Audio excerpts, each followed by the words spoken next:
السلام عليكم ورحمة الله تعالى وبركاته. بسم الله الرحمن الرحيم.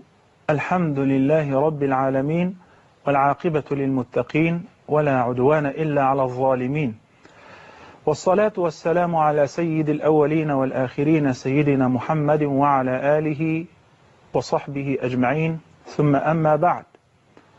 أحبتي في الله، ويتجدد اللقاء.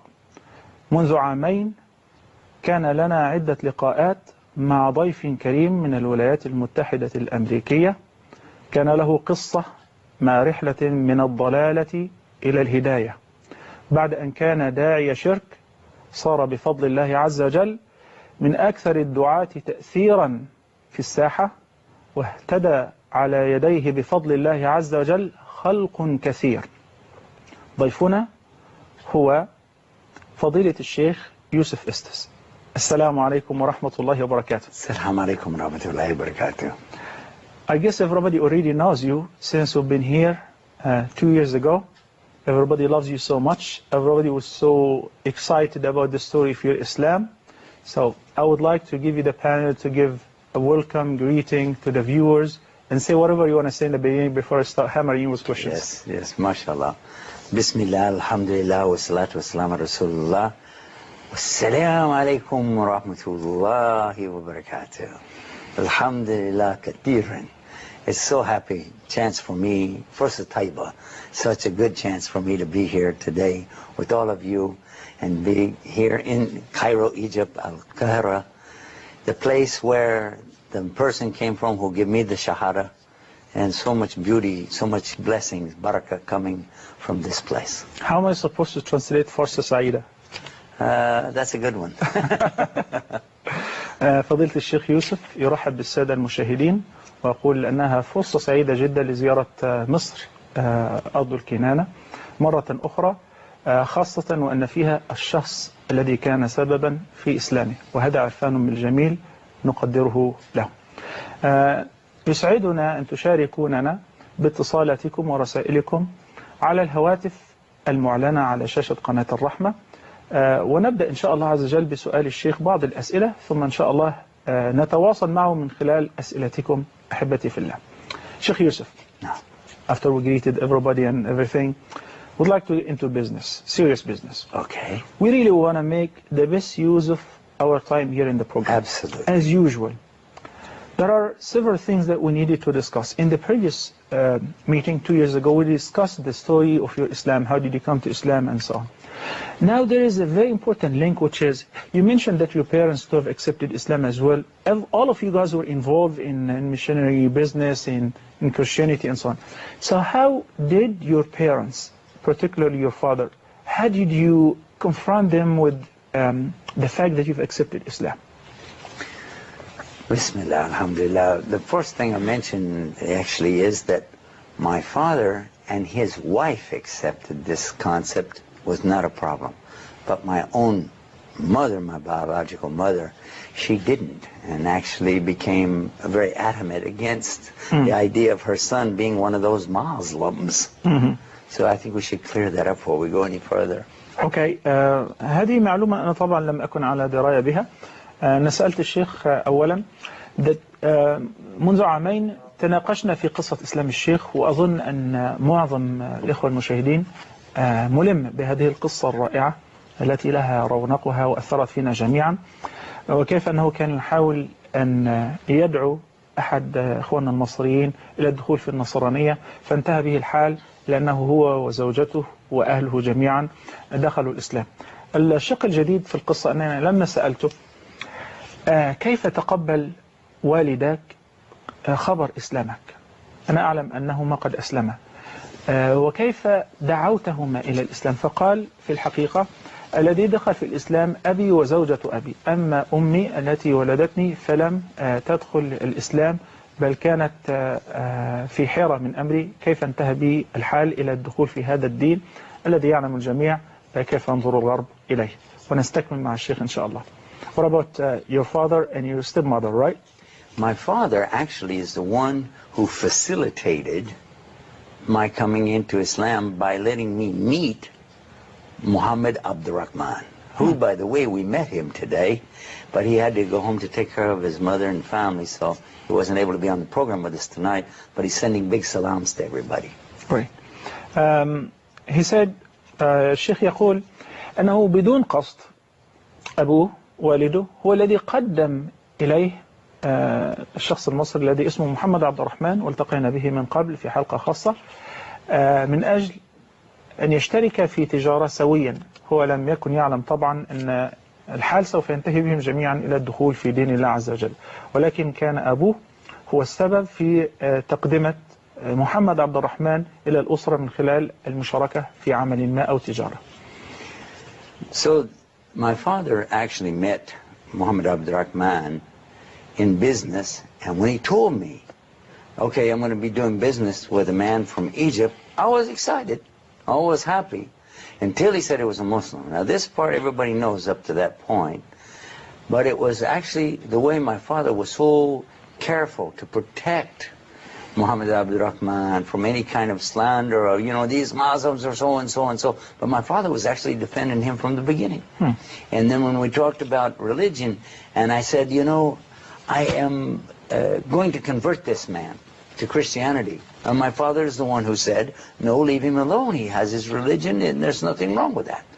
And then another incident when the priest became close to Islam and wanted to enter Islam, again it was my father who was saying, yes, let him go to the mosque and learn about Islam. It's good. Great. Even when the priest accepted Islam, my father said it's good for him.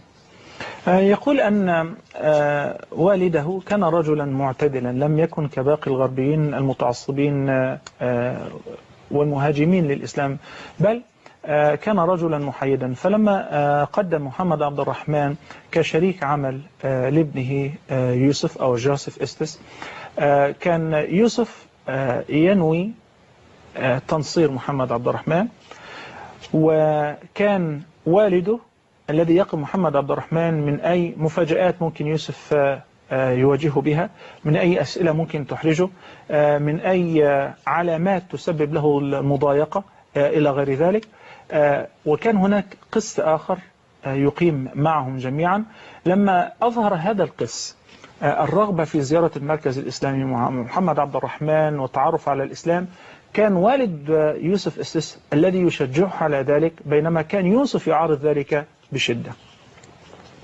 So I think my father always had an inclination toward at least being fair toward Islam and toward Muslims, to the extent that he even told me that it's, you know, the attitude that I had in the beginning was not right, that this is not the proper approach, and that I should give proper attention to the things that Muhammad Abdul Rahman was teaching us.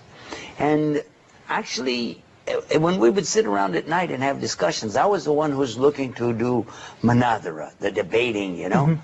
But my father was the one who was sitting back saying, well, you know, there is a point here and a point there that he has, again, defending Muhammad Abdul Rahman. So it should have been no surprise, really, that in the end, after I accepted Islam, eventually my father also said, you know, Islam is the right way. But here is a surprise.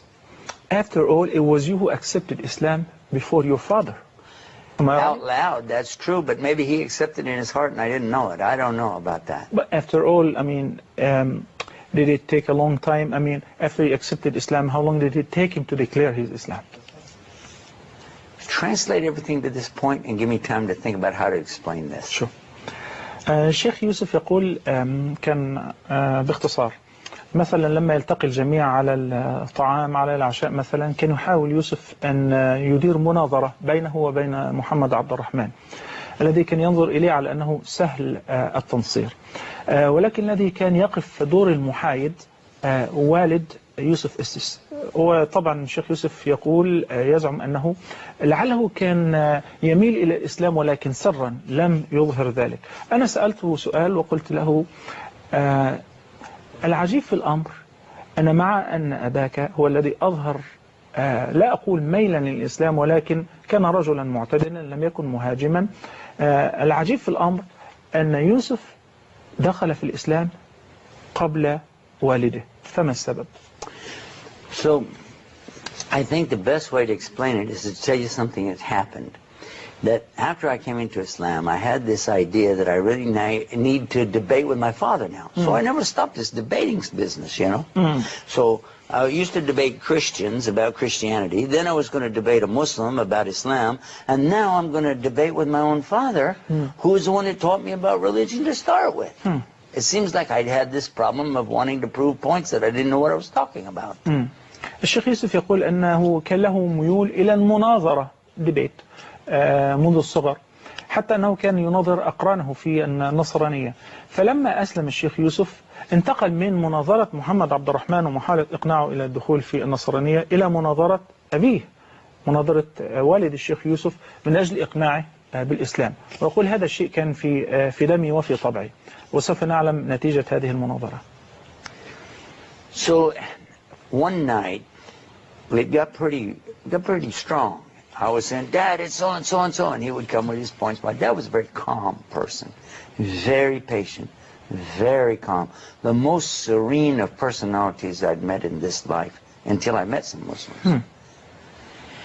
And I would be screaming almost and telling him, no, it's like this, and the Bible does it, oh, no, this and that.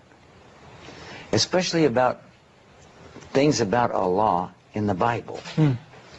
And it happened that one night some Muslims were at the house watching my father and I have this discussion. And they went, and they told me, we don't want to tell you what to do. This is not our place. But the relationship between a man, you know, and his son is not like this in Islam. You can't talk like that to your father. You have to be respectful and not do that. And I didn't know that. Was the person you said that he was a Muslim and he was present at that time, was he Muhammad Abdul Rahman as well or another person? No, this is just one of the brothers from the mosque. Okay. So الشيخ يقول أنه ذات مرة بينما يناظر والده في مسألة الإسلام ويحاول أن يقنعه، خاصة أنه كان ملم بما في الإنجيل إلى غير ذلك the Bible، احتد في النقاش مع والده في حضور أحد المسلمين. فنبهه هذا الرجل المسلم أن طبيعة العلاقة بين الأب وأبيه وابنه والابن وأبيه في الإسلام تختلف عن ذلك تماما. لابد أن يكون هناك احترام تام من الابن الأب، وإن كان الابن يحاول أن يقنع الأب بوجهة نظر هي صحيحة في الأصل، ولكن لابد أن يكون هناك احترام من الابن للأب. وقال أنا أول مرة كنت أتعرف إلى هذه الطبيعة من خلال الإسلام. Now it's interesting you mentioned was that of Muhammad Abdul Rahman, because he actually is the one who used to stand up when my father would come in the room. He would always stand up. And pull the chair for him. And pull a chair for him. And put a pillow in the chair. And one time I even told him, come on, what are you doing this for? He said, because in Islam this is the appropriate thing to treat the elders. Yeah. And I said, well, you know, it's my father. If anything, I ought to do it. He said, well, why don't you?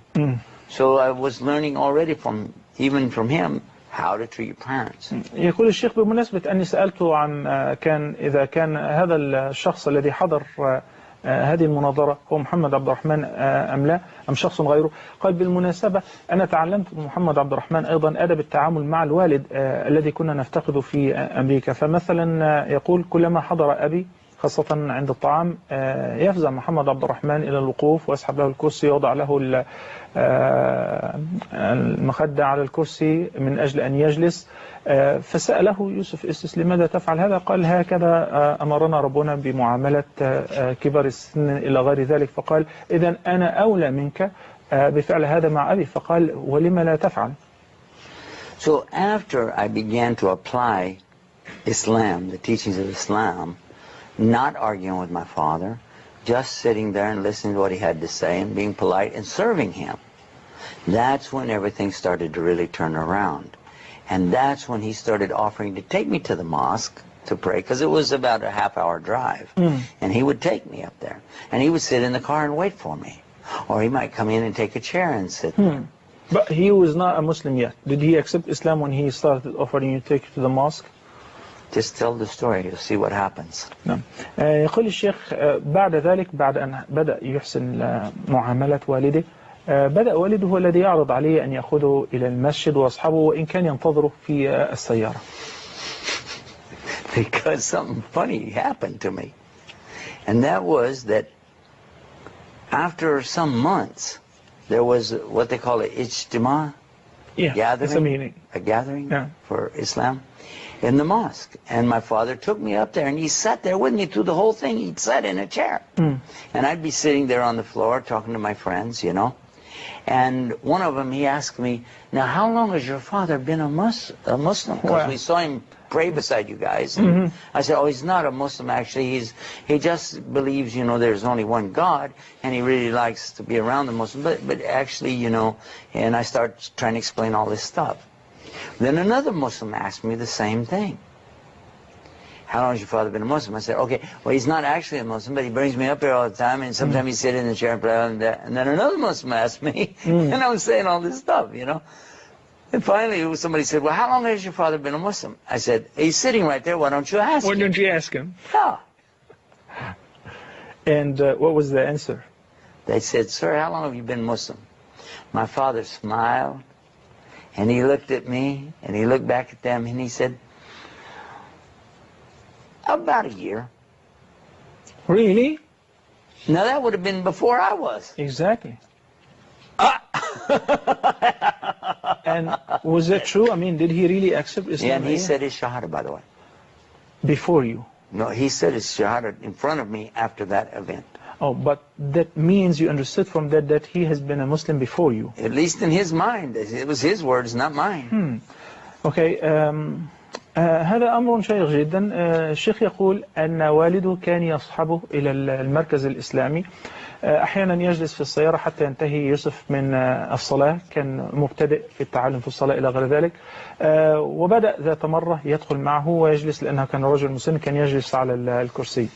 الناس الأخوة المسلمون في المسجد في المركز الإسلامي تعرفوا على يوسف أنه مسلم جديد، فكلما رأوه مع والده كان يسألونه، سأله 1 و2 و3 و4 وحتى الخامس كما يقول الشيخ هذا السؤال: منذ متى أسلم والدك؟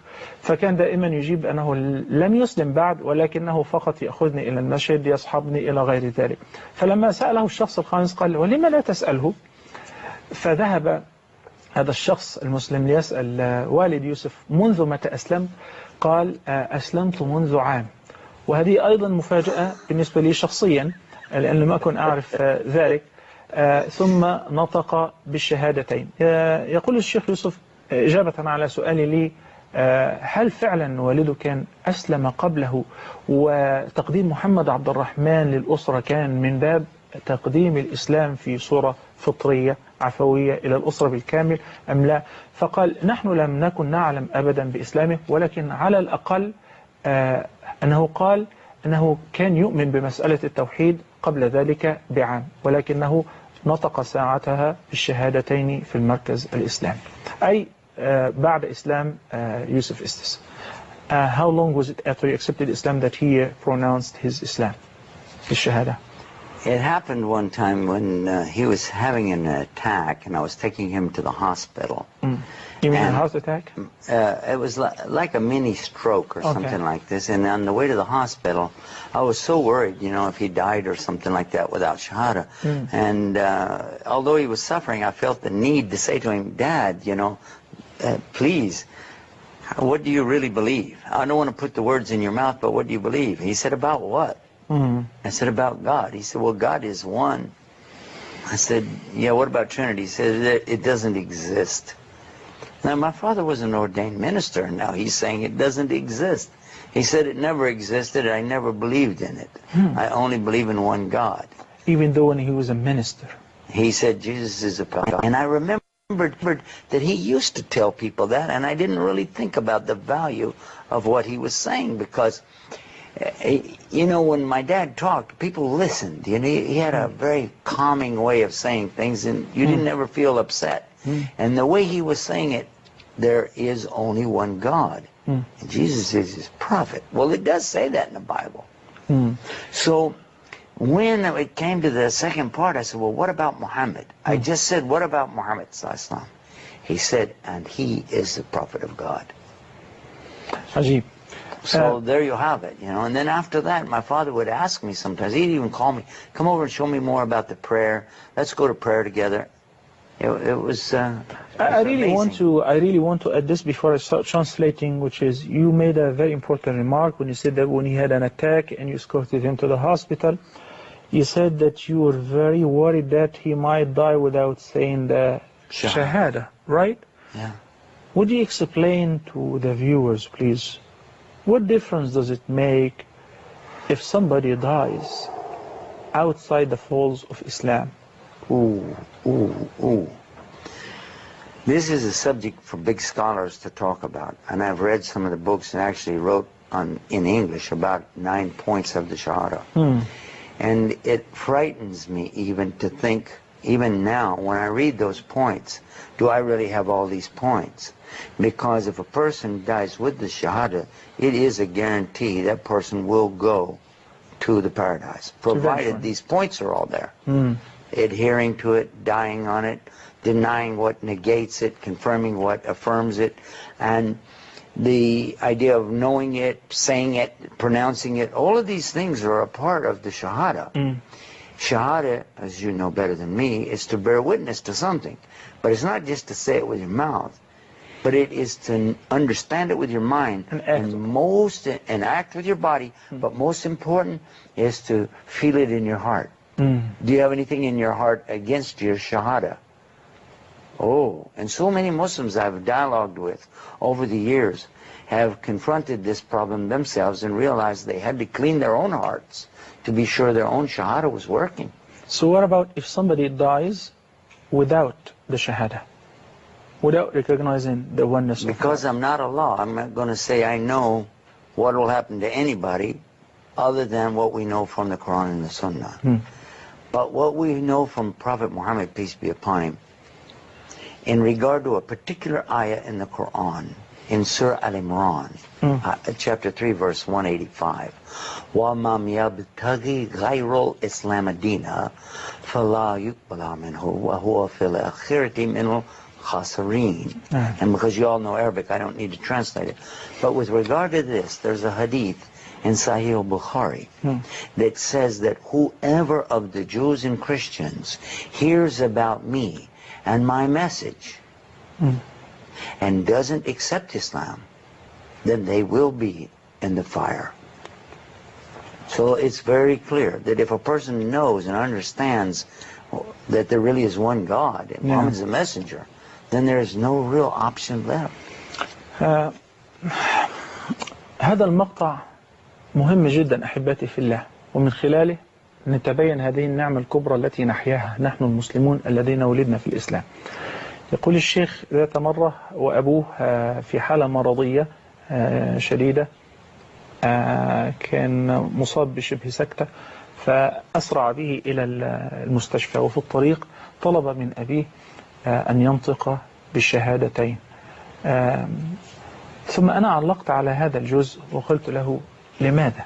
ما الفرق بأن يموت الإنسان وهو يشهد أن لا إله إلا الله وأن محمد رسول الله، أو أن يموت وهو لا يشهد بذلك؟ وباختصار شديد الشيخ تلا آية من سورة آل عمران وحديثا في الصحيح. أما الآية فهي: ومن يبتغي غير الإسلام دينا فلن يقبل منه وهو في الآخرة من الخاسرين.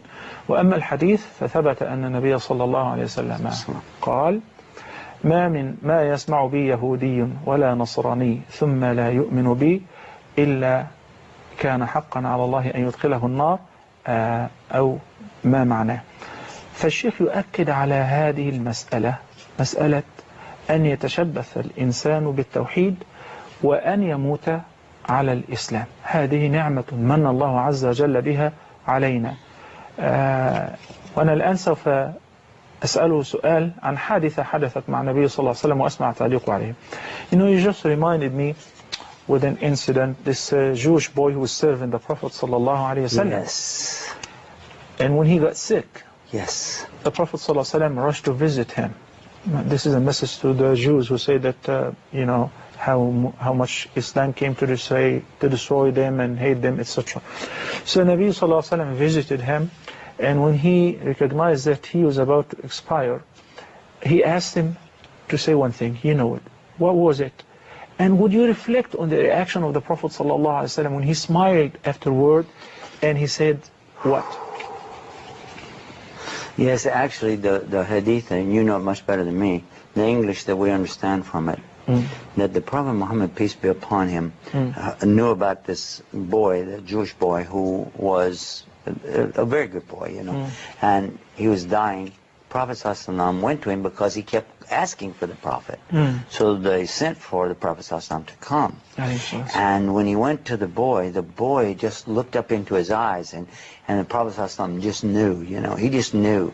And he told him, Qul la ilaha illallah. Say there's none to worship except Allah. Give the shahada. Give the shahada. The boy didn't say anything except he looked straight to his father. And you know, people, especially in those days, they understood eye movements. They understood body language. The father knew what the boy is asking with his eyes. Can I do this? See how much respect he has for his father. He wants to do this, but still he looks to his father. And then the father tells him, obey Abu Qasim. Do what Muhammad is saying. Do it. The father told him to do it. And he did it. Ashhadu an la ilaha illallah.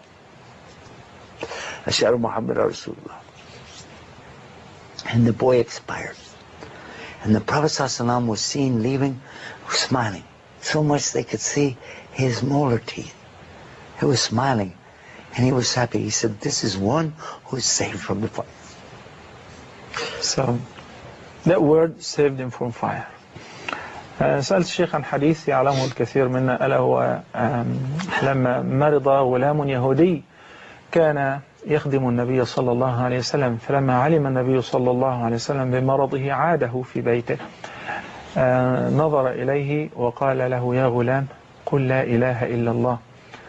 تكرر السؤال من النبي صلى الله عليه وسلم والغلام ينظر إلى أبيه، والشيخ يعقب على ذلك بمدى احترام الابن لأبيه، وعلم الأب رغبة ابنه في أن يسلم مع علمه يقينا أن الإسلام هو الدين الحق ولا طريق إلى الجنة إلا من خلال الإسلام. فقال له الأب أطع أبا القاسم، فقالها الولد ثم مات، مع أن لدينا حادث وفاة أليم.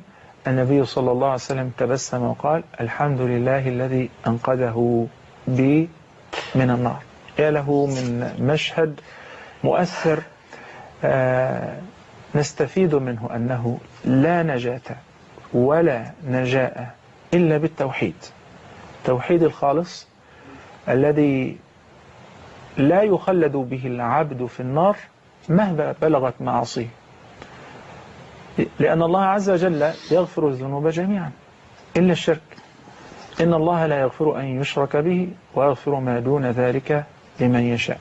Sheikh Yusuf, enough drama now, and would really like to shed some light on some very important things, such as I know that you and I we came here to film a program about refuting misconceptions and how often absolutely very important subject. How often that non-Muslims raise misconceptions about Muslims too, and Muslims too. That's right, Muslims too.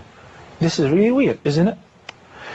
And I would like for you to shed some light on how Islam saved the woman compared to, I'm not talking about comparing to the ignorant times before Islam during the Meccan pagans or in the Roman Byzantine Empire or in Greece. I'm not talking about those ancient times. Rather, I'm talking about as of today in modern societies. What did Islam offer to a woman in our modern society, and how did Islam save a woman? Oh, this is a beautiful question. And Islam is a beautiful way to solve the problems. One of the things, and it's sticking in my mind all today, actually, when I was thinking, and I was so surprised when you brought that up and said that, because what I observe actually today in the Western world, in this modern society, is that the women are double abused, because not only are they being subjected to some very, very bad treatment, they're being told that it's good treatment, and many of them are believing it. The idea that women have to go out They have to be educated. They have to have a career. They have to look at a certain standard. They have to show portions of their body. They have to be exposed. And if they're not, then the men who dominate that society will make them feel like they're inferior. That you have to meet a certain benchmark that we're setting for you. You have to come out and you have to do this and you have to do that. And without realizing it, they're playing right into the hands of the shaitan. Most women today don't realize that. But when they start to wake up to it, and they look to Islam and they say, no, wait a minute. In Islam, I don't have to go out here and have a career. I can use my time for what I enjoy most, which is to stay home, take care of the house, be with these children, and I like my family. I want to be with my family. And I want my husband to go out and work. I want him to be gone during the day when I'm home. I don't need him under my feet. And then when he comes home, I like he's tired and he's worked hard, and I take his money, pay some bills, and he, because this is normal and I feel good about it. I'm me and he's him. But when the woman is competing against the husband and she's working in real estate and he's a pharmacist and they're both out here working all day long, but when at work she has to look a certain way, wear certain kinds of clothes, mustn't cover herself up too much. Some places even have laws against a woman covering herself up. This is so amazing. This is astonishing to me.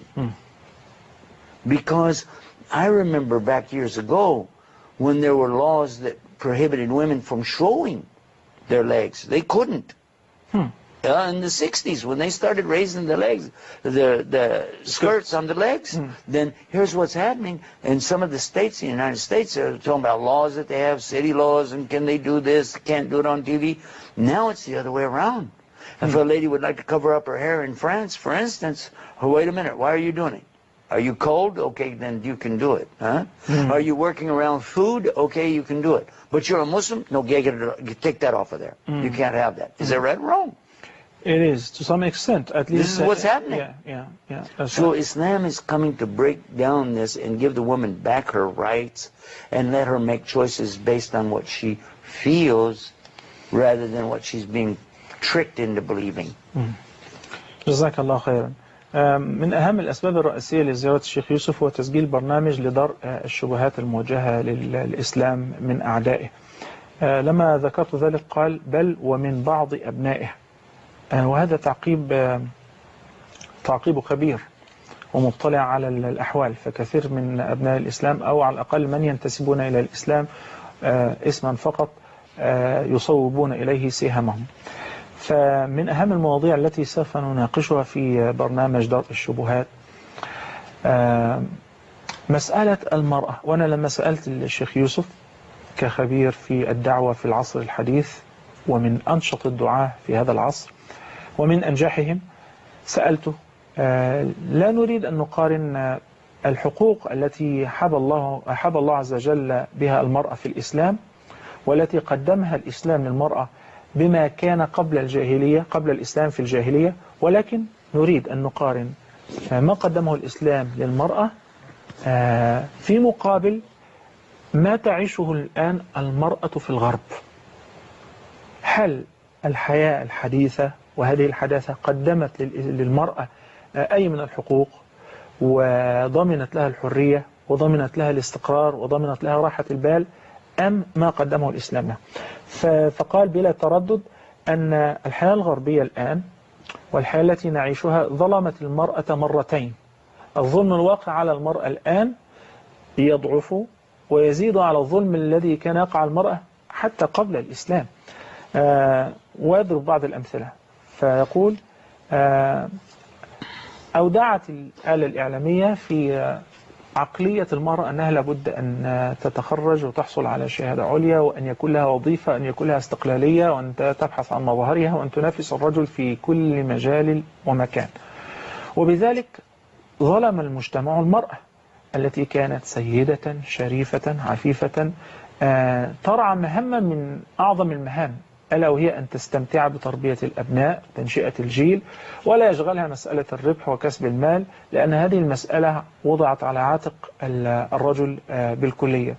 فصارت المرأة متعبة بين عدة مهام، وفي نهاية النهار لما يرجع الرجل الذي يعمل والمرأة التي تعمل، وفي حال خروجها للعمل لابد أن تخرج بمظهر معين وتقابل متطلبات معينة يطلبها صاحب العمل أو هيئات العمل، فإنها في النهاية لما ترجع متعبة أيضا مثل الرجل لم تحقق لنفسها شيئا ولم تحقق لبيتها شيئا. أنا أريد أن أذكر هنا في ذات مرة كنت أستمع إلى محطة إذاعية، هي أشهر محطة إذاعية في أمريكا، وكان هناك سؤال طرحته المذيعة NPR على ضيفة في البرنامج، فقالت لها تعملين؟ قالت نعم. قالت لها كم تكسبين في الساعة؟ لأن العمل هناك يكون الأجر بالساعة. فقالت كذا. قالت لها عندك أبناء؟ قالت نعم. قالت لهم وكيف تفعلين بهم؟ هل هم صغار؟ قالت نعم، أنا أستأجر مربية. فقالت لها كم تدفعي للمربية؟ قالت مبلغ كذا. فبحسطة بسيطة قامت المذيعة بطرح ما تدفعه هذه المرأة العاملة للمربية من أجل رعاية أبنائها مما تكسبه في الساعة، فلم يبقى إلا $2.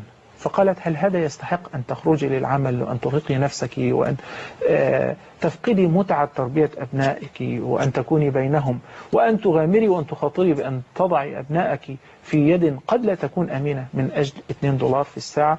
وكان هذا موقف مؤثر جدا، والحق ما شهد به الأعداء. I was just sharing with them an incident, an interview that I attended on NPR radio station, where the host was talking to an audience that whether she works or not, and she said yes I do, and how much you get paid per hour, and how much you pay the babysitter.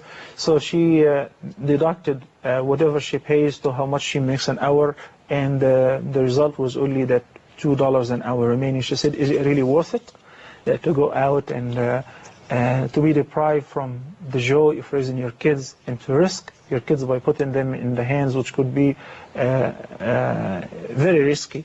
That's somebody who's not the mother looking after the kids. So she made a very good point that I was using this as a reference. What else, Sheikh Yusuf, that amongst the rights, the many rights that Islam secure for a woman versus the modern civilization?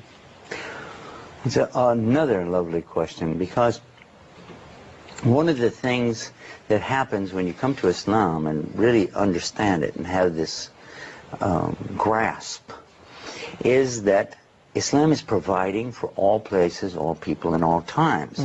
This also, when we say all people, it's including genders, both gender, that which is male and female. In our program tonight on Huda, you made a point that Allah said something in the Quran, mu'minina wa mu'minat.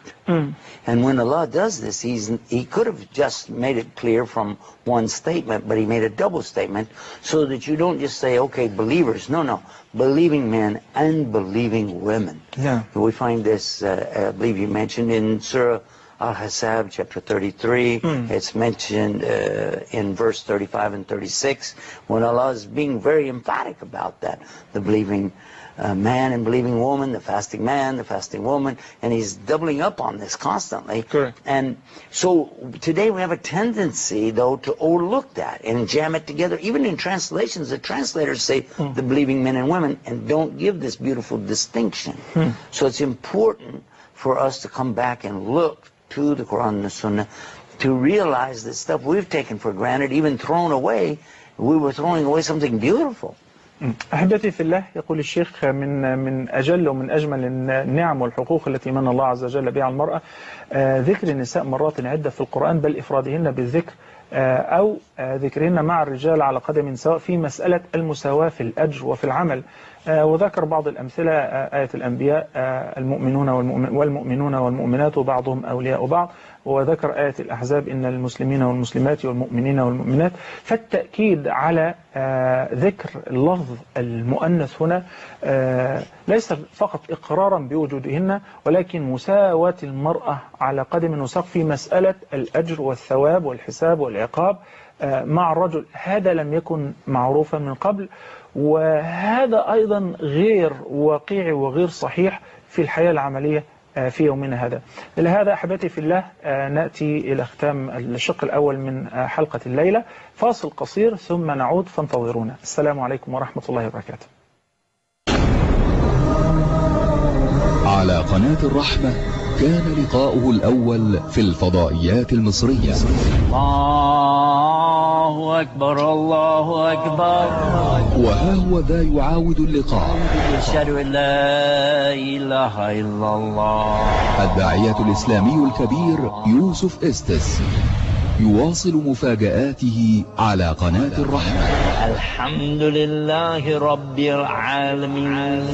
الداعية الإسلامي الشيخ يوسف إستس الذي كان قسا قبل أن يسلم وكان مبشرا، وليس ذلك فحسب ولكن أسلم معه جميع أفراد أسرته. انتظرونا غدا في 7 مساء الداعية الإسلامي يوسف إستس في ضيافة فضيلة الشيخ الدكتور محمد صلاح. انتظرونا.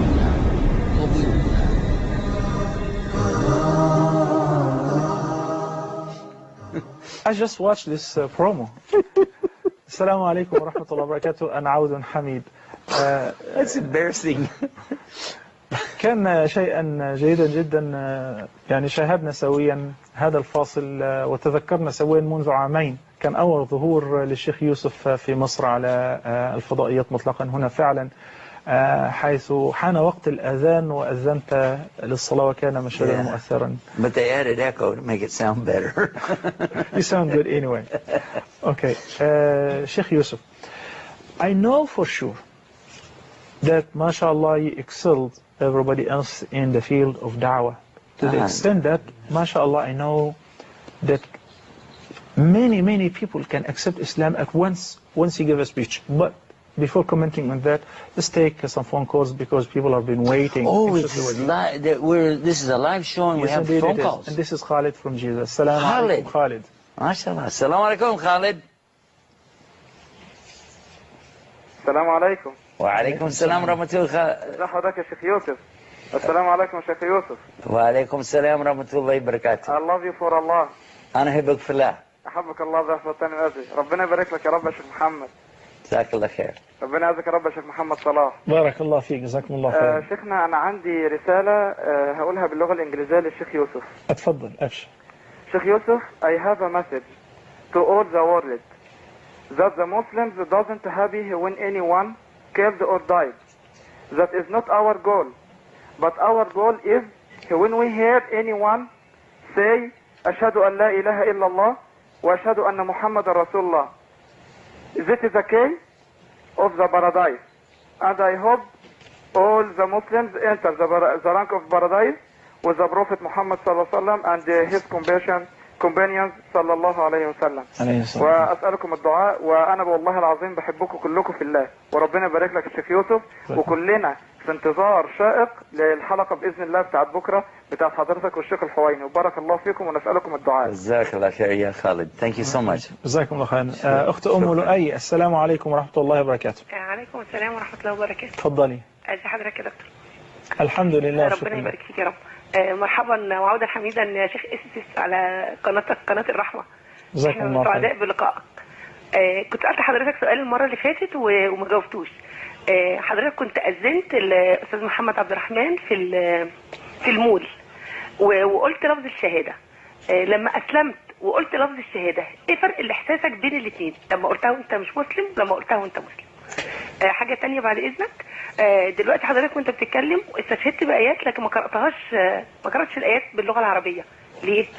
القرآن الكريم يا شيخ. طيب أم لؤي، أنت تتحدثين عن سؤال لم يجب منذ عامين؟ أيوة، أنا كلمت حضرتك وأنا كان ساعتها وقت الأذان وقلت لكم ايه الفرق احساسه في لما قال الشهاده من غير وهو مش مسلم ولما قالها وهو مسلم. لازم اقول لك باللغه المصريه انت قلبك ابيض قوي يا ام لؤي. ماشي ان شاء الله. ان شاء الله نجيب اسئلتك الليله. ابو حذيفه من الاردن، السلام عليكم ورحمه الله وبركاته. وعليكم السلام ورحمه الله وبركاته. وعليكم السلام ورحمه الله. تفضل ابو حذيفه. أحب أن أمسي وأن أبارك في شيخنا العلامة يوسف، وأسأل الله العظيم رب العرش العظيم أن يبارك في علمه وفي قدومه إلى مصر الحبيبة وأن يحفظه يا رب العالمين، وأن يكون قدوة لنا بإذن الله عز وجل، لأن نقوم ما يقوم به بأنه ترك بلاده وأمواله وأولاده وجاء إلى مصر الحبيبة من أجل أن يبين لكل العالم أن هذا الدين غالي، وأن هذه الأمة تستحق منا الجهد. جزاك الله خيرا. وصلت رسالتك أبو حذيفة لعل أنقم. أخونا رجب من الغردقة، السلام عليكم ورحمة الله وبركاته. وعليكم السلام ورحمة الله وبركاته. شيخ محمد أهلا وسهلا.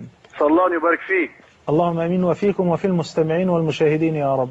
السلام عليكم يا ماي فازر. جزاك الله خير. السلام عليكم ورحمة الله. عليكم السلام ورحمة الله وبركاته. First I have to say يعني words to Sheikh Muhammad and I come back to you. Okay? Okay. Sheikh محمد، أنا أود أن أعلم ترجمة كلمة بروفيت، هل يعني هي ترجمتها باللغة العربية المترجم للآخر؟ Okay. ثم هل يجوز ان احنا ننطق لفظ الجلالة بجد ام نقول الله؟ جيد، ماشي. شيخ يوسف، انا والله انا I do your story in CD and I gave it to all tourists، يعني a lot of tourists here in Hurghada and I do your story and الحمد لله يعني be happy إن شاء الله. والله a lot of come to Islam because of your story. الله أكبر. والله يعني فأسأل الله أن يبارك فيك وينفع بك في جميع الأمة الإسلامية. سبحان الله. جزاك الله خير. السلام عليكم. وعليكم السلام ورحمة الله وبركاته. معنا أخ أحمد، السلام عليكم من القاهرة. محمد من القاهرة معذرة. السلام عليكم. تفضل أخي محمد. وعليكم السلام ورحمة الله وبركاته.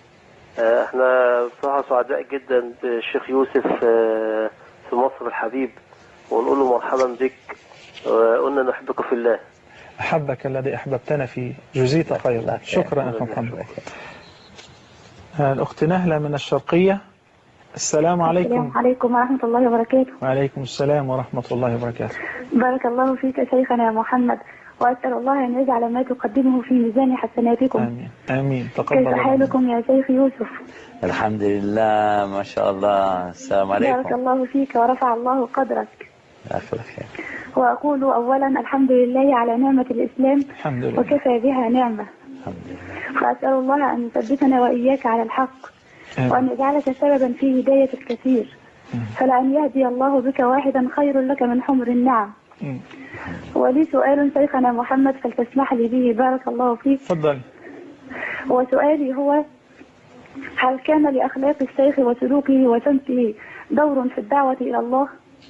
أعني هل هناك أحد ممن أسلم وعلى يديه كان إسلامه لما رآه من حسن خلقه وجميل سمته؟ وبارك الله فيكم، والسلام عليكم ورحمة الله. وعليكم السلام ورحمة الله. الأخت باكينام من القاهرة، السلام عليكم. وعليكم السلام ورحمة الله وبركاته. كنت عايز أشترك معاكم في البرنامج.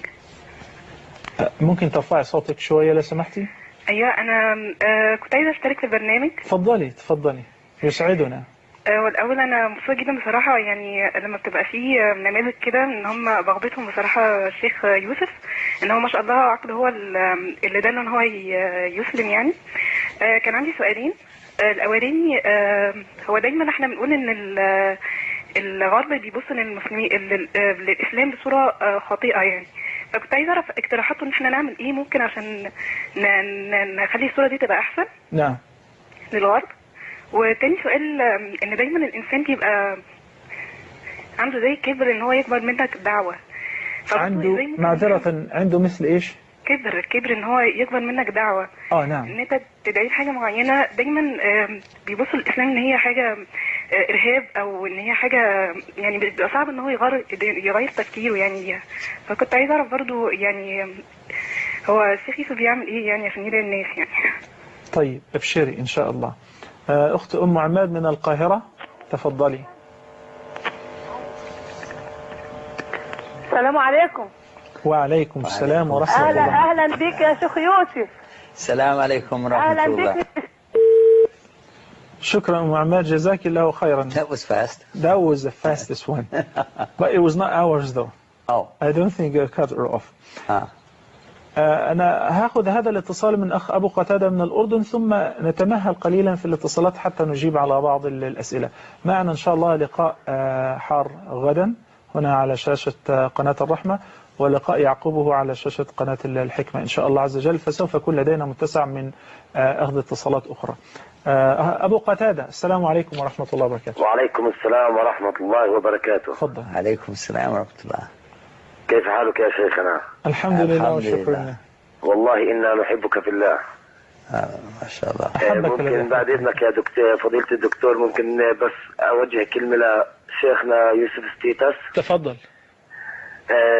Sheikh, I hope God inshallah may please you and gather us with you and Prophet Muhammad inshallah in highest paradise inshallah. Ameen. Ameen. And Ameen. Don't look behind you.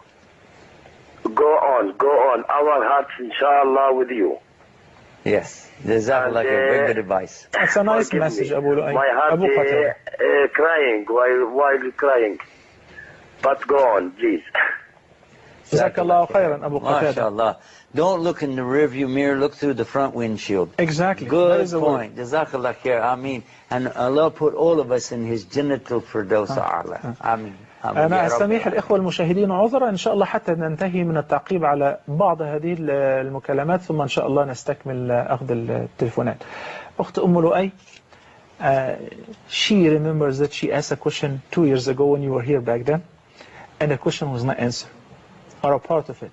Oh. She said that you mentioned that once you uttered the Shahada while you were walking in the mall, but you did not really mean it.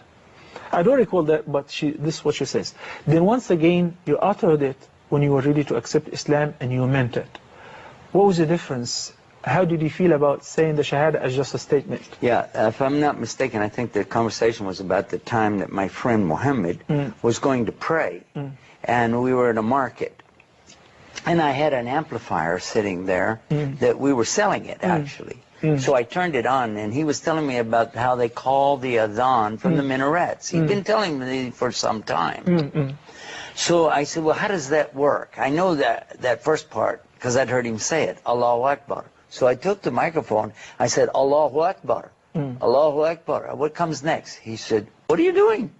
I said, I'm going to do it. The people are looking at us. I said, I don't care. Free country. Allahu Akbar, Allahu Akbar. Now what do I do? He said, say it again. Allahu Akbar, Allahu Akbar. I said, now what? He said, are you sure you want to do this next part? I said, yeah. Ashhadu an la ilaha illallah. So I said it, and did the adhan. A person came up and asked, where's the salat? I said, where's the what? He said, the salah. I said, the salad bar is over here. He said, no, salah. What is salah? I said, I don't know what you want. He said, I heard the adhan. I said, oh, me? I said, I'm not a Muslim, but I was just doing that for my friend. He's over there. And he was praying. My friend, Muhammad Abdurrahman, was praying. So this man went and joined him, and they prayed together. Naam. But how did I feel when I did the first time? Actually, the first time I did this, the Shahada, was in that adhan. And that's why when I do the adhan, sometimes I remember back about that, and it really grabs me heavy to realize how close I was to Islam and didn't know it. How close many of us are every day, and we don't know it. And so then when I did the Shahada, knowing what I was getting into and what it meant, the ramification behind it, it was very, very heavy. And you can't help it, but you see grown men and experienced people who are, tough business people. So, but when they come into Islam and they do Shahada, they break down. Tears coming out of them. Some are even sweating, and you can see them trembling and shaking when they're saying the Shahada. And I've seen it. I've seen it, yeah. And you ask them, how do you feel? They say, I never felt like this before. Subhanallah. Yes. أريد أن أشكر أخت أم لؤي. كان هذا السؤال فعلا جدير بالإجابة المرة الماضية. بالمناسبة المرة الماضية كان من أكثر من سنتين، ولكن سبحان الله لعله لسبب حتى نستفيد من الإجابة في هذا الوقت. أم لؤي سألت سؤالا تعقيب على قصة الشيخ، أنه لما كان في تجارة كان لديه عدد من الأدوات الموسيقية والمكبرات الصوت، فكان يجرب إحداها في المول، وكان محمد عبد الرحمن معه، فقال بالمناسبة نحن نستخدم هذا المكبر في الآذان، فسأله عن الآذان وماذا تقولون، فالشيخ مرح بطبعه فقال قل لي ماذا تقولون في الآذان، فقال له نقول الله أكبر الله أكبر، فردد بدون أن يعرف معنى ذلك. قال له وماذا تقولون بعد ذلك؟ قال أشهد أن لا إله إلا الله، أشهد أن محمد رسول الله. قال ذلك كله. هذا ما كنت تعنيه أختي. الجدير بالذكر والمناسبة المضحكة أنه مجرد ما أن انتهى من ترديد هذه الكلمات جاء رجل كان يمشي في المول وقال أين الصلاة؟ أين تصلون؟ ظن أن هذا الأذان. هذا هو الموقف اللي حصل. وسؤال الأخت، شعورك إيه لما أنت قلت أشهد أن لا إله إلا الله أول مرة ولم تعنيها،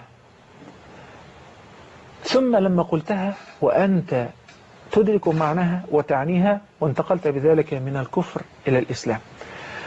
فذكر موقف شبيه للمواقف التي نراها جميعا. يقول ترى الرجل البدين السمين عضلات مفتول العضلات لما يخالط الإسلام، لما تخالط بشاشة الإسلام قلبه ثم يأتي ليتشهد ويشهد أن لا إله إلا الله محمد رسول الله، يخر، يكون كطير ضعيف رقيق البدن ولا يكاد يقاوم دموعه.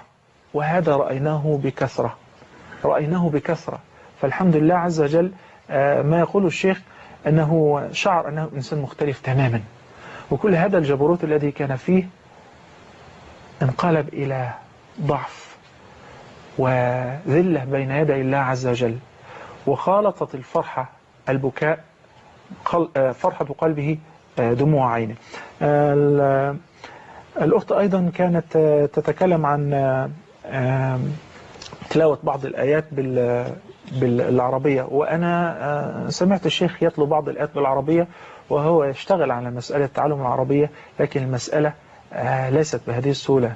نسأل الله عز وجل وأسأل أخواننا المشاهدين أن يرفعوا أكف الضراعة، وأن يسأل الله عز وجل أن يعلم إخواننا جميعا الذين دخلوا في الإسلام حديثا كيفية تلاوة القرآن الكريم، وأن يحبب إليهم تعلم الدين. اللهم آمين.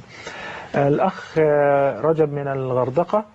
Actually, this is a message that I wanted to share with you, and that because of your story of Islam, many people have accepted Islam according to his narration, in addition to what I know already. يقول الأخ أنه بعد أن سمع الكثير من غير المسلمين قصة إسلام الشيخ يوسف أسسنا على قناة الرحمة المرة الماضية، أسلم كثير منهم، وهذا أمر مجرب لدينا. أسئلة كثيرة جدا، كثير منها أيضا من الاتصالات دعاء وترحيب بالشيخ وتحية.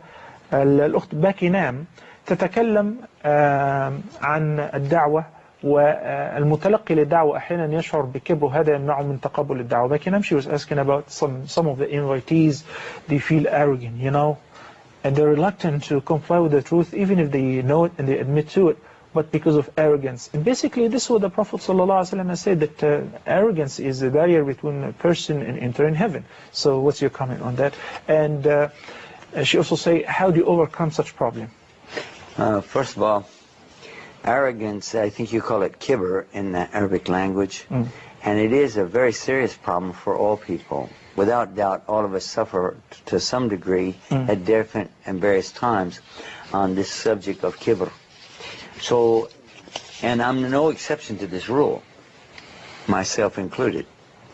But what I found is from watching real Muslims that even when there's an opportunity to try to show off or to, or you call it riyah. Riyah. Yeah, riyah. So, but they turn it down. They don't want to be raised up high by the people. And they prefer to be humble and shy. And I didn't grow up that way. Now, my father was a shy person. Actually, he was, very much. He was a natural Muslim. He was. I mean that.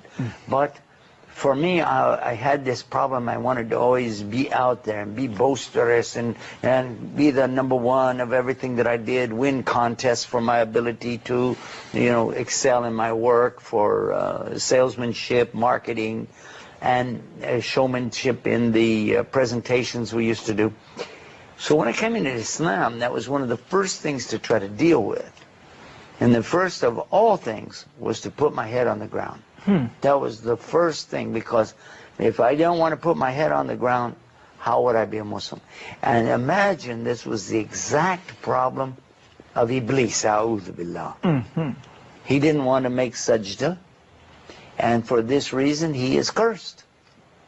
And I found myself in that position that I need to submit to God. And that's when I decided, let me put my head on the ground. Like I've seen this Muslim do. That is so humble looking. You can't humble yourself more than putting your head on the ground. How? I mean, any, you know, a dog can walk up and kick you. Anybody can bother you, you know. Sheikh Yusuf, before I translate what you said, we have many callers are waiting on the line, so let's take some.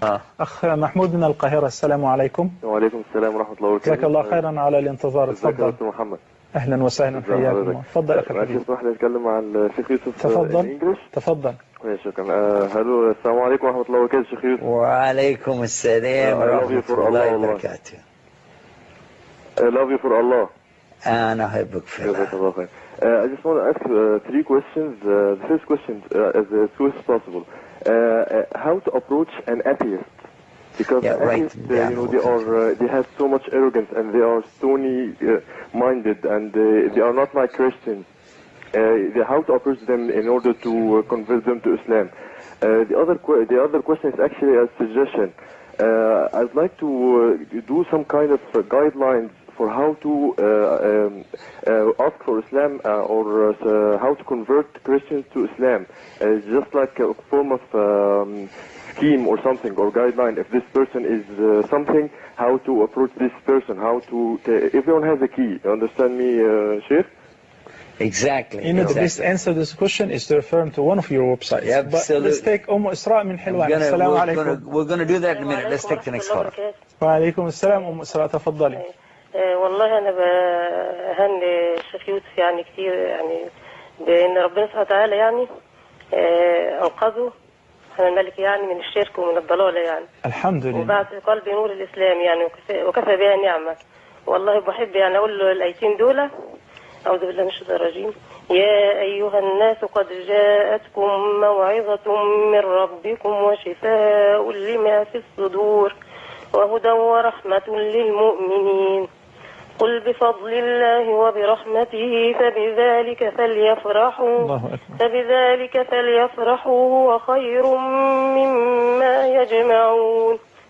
جزاك الله خيرا. أخ محمد من الجزائر، السلام عليكم. From Algeria? ما شاء الله. السلام عليكم. وعليكم السلام ورحمة الله وبركاته. الشيخ محمد صلاح. أهلا وسهلا.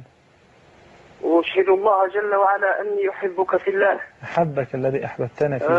أنا أريد فقط أن أكلم الداعية الإسلامي الأمريكي يوسف إستس. تفضل. السلام عليكم. وعليكم السلام ورحمة الله وبركاته. جزاك الله خير. أشهد الله أني أحبك في الله. And we love you for the sake of the one that you love us. وودي أقول الحمد لله على نعمة الإسلام وكفى بها نعمة. الحمد لله. أنا طبعا لا أجيد اللغة الإنجليزية لكن أود فقط أن تردد الأذان التي أسمعها. بارك الله فيكم. جزاك الله خير. وأشكر الشيخ محمود حسان والشيخ محمد حسان الذي أتاح لنا هذه الفرصة العظيمة. ونحن أيضا نشاركك شكرهما. جزاك الله خيرا. من لا يشكر الناس لا يشكر الله. جزاهم الله خيرا كثيرا. أخونا إيهاب من الجيزة، السلام عليكم ورحمة الله وبركاته. السلام عليكم ورحمة الله وبركاته. تفضل أخي الحبيب.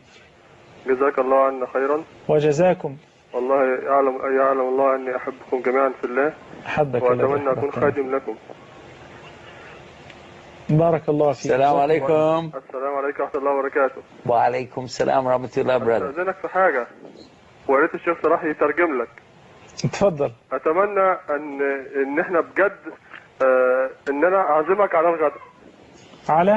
أعزمك على الغداء. على الغداء. أوكي. ناكل وجبة مع بعض. ما أنت لو من اسكندرية يا إيهاب كنا جينا، لكن إن شاء الله أبلغه. تفضل. أم يوسف، السلام عليكم ورحمة الله وبركاته. وعليكم السلام. ما شاء الله أم يوسف. أهلا بك يا شيخ يوسف. السلام عليكم. عليكم السلام. ازاي حضرتك يا شيخ يوسف؟ احنا بنشكر والله قناة الرحمة ان هي اتاحت لنا الفرصة ان احنا نشوف حضرتك. وإن شاء الله تلقونه غدا أيضا من 7 حتى 8 أو لعله قبل ذلك إن شاء الله. إن شاء الله بإذن الله. إن شاء الله. احنا بنشكر بصراحة القناة وبنشكر القائمين عليها وكدهوت. لو ان انا ليه اتابع على قناة الرحمة. جزاكم الله خيرا، بارك الله فيك. أخونا محمد من الدقهلية، السلام عليكم ورحمة الله وبركاته. وعليكم السلام ورحمة الله. أهلا وسهلا. أكلم الشيخ يوسف. تفضل. ازيك يا شيخ يوسف؟ السلام عليكم. والله تحمد ربنا على هذه الإسلام والله العظيم، كفى بها نعمة والله، إني أحبك في الله والله. And we love you for the sake of Allah. ربنا يكرمك، منور مصر والله. بارك الله فيك، جزاك الله خير. طيب حيث أنه لم يبقى لدينا إلا دقائق قليلة هناخد أم أيمن. السلام عليكم ورحمة الله وبركاته. وعليكم السلام ورحمة الله وبركاته. ازيك يا دكتور؟ أهلا وسهلا، جزاك الله عنا كل خير. بارك الله فيك، جزاك الله. استسمحك بقى ألقي سؤال لفضيلة الشيخ يوسف. تفضلي. السلام عليكم شيخ يوسف. وعليكم السلام ورحمة الله وبركاته. My son is in London. How can he call non-Muslims to Islam? The non-Muslim to Islam. Her son is in London. Yes. Okay, got it. وعليكم السلام يا أم أيمن، جزاكم الله خيرا. إن شاء الله. أريد أن أنبه على أن الأسئلة التي لم نجب عليها التحيات إلى غير ذلك سوف أبلغ الشيخ إن شاء الله بذلك والدعوات. أما الأسئلة خاصة الأسئلة الدعوية التي لم نجب عليها ثم إن شاء الله سوف تستمعون إلى إجابتها إن شاء الله في حلقة الغد. الأخت زينب من القليوبية والأخت نهلة لهما سؤالان. سؤال الأخت نهلة she was asking about was your good manners that you adopted after Islam by any mean are means of approach to invite non-Muslims to accept Islam? I mean, did you impress somebody with your behavior and that they entered Islam simply through the way that you deal with them? I don't know that. I honestly cannot tell you for sure if that's true, because in my own estimation, I don't think I have the good behavior of the good Muslim yet. I'm working on it, though. I'm trying very hard. But at least you can tell if somebody, like, you were talking about Muhammad Abdurrahman and how he impressed you through... his character, absolutely. And many Muslims that I've seen, many people are attracted to know more about Islam when they see the good character of a Muslim. But to be very clear about this, I have always had a personality that people trusted me. And I've always been a person that people like to confide their secrets in. I don't even know somebody. I'm riding on the bus and the next thing he's telling me is his life story. I'm in an airplane and somebody's telling me their whole... I don't even know them, And this is not new for me. Not just because I'm Muslim. Because they look at me and they say, this guy looks simple enough. I mean, he wouldn't judge me. Let me tell him my whole story. And people do that. And I don't mind. I like to, I like to hear from people. So basically when the invitee feels comfortable with the da'i, definitely. This is when he has the catch, right? Absolutely, absolutely.